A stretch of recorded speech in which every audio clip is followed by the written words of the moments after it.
Grabe, kakahits Totoo pero. yan. Kung Yes. may tanong lang ako. Kasi, Ano?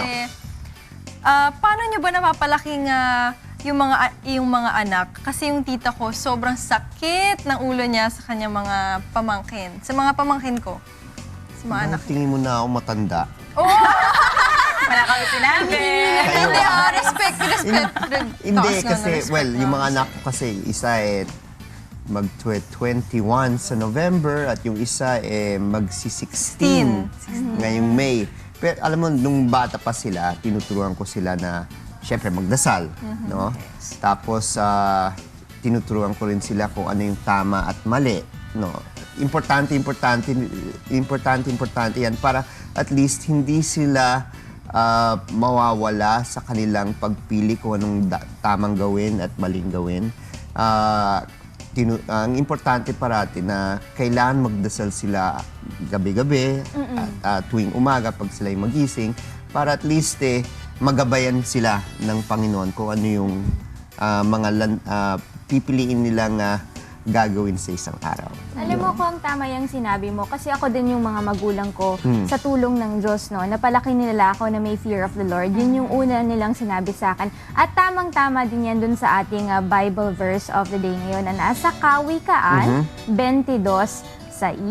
Turuan mo ang bata sa daan na dapat niyang lakaran at pagka tumanda man siya ay hindi niya hihiwalayan.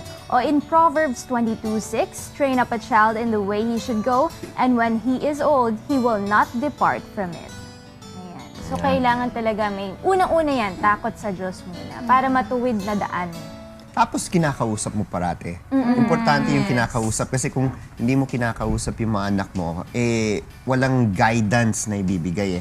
Usually kasi pag bata, ang pagtingin sa mga magulang, talagang parang walang ginagawang masama. Diba? So they always ask.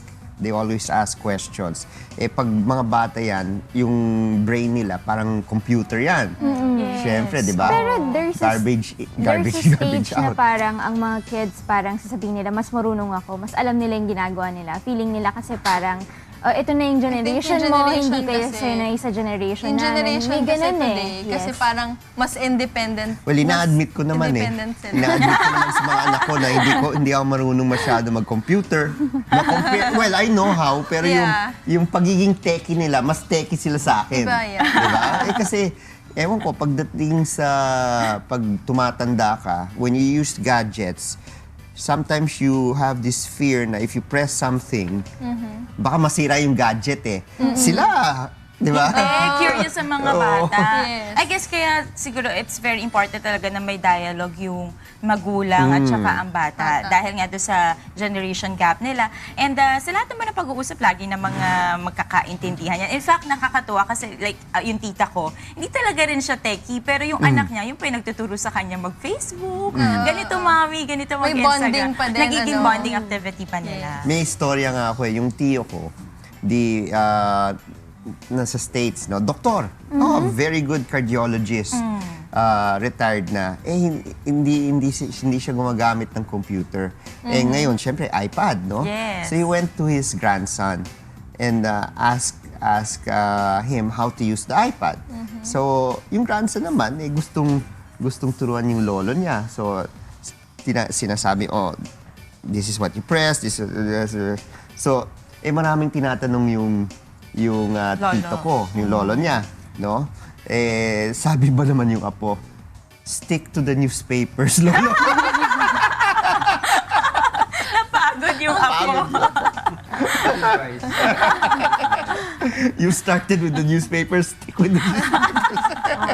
Bigyan na lang yan ng manual, lolo. Ito na lang.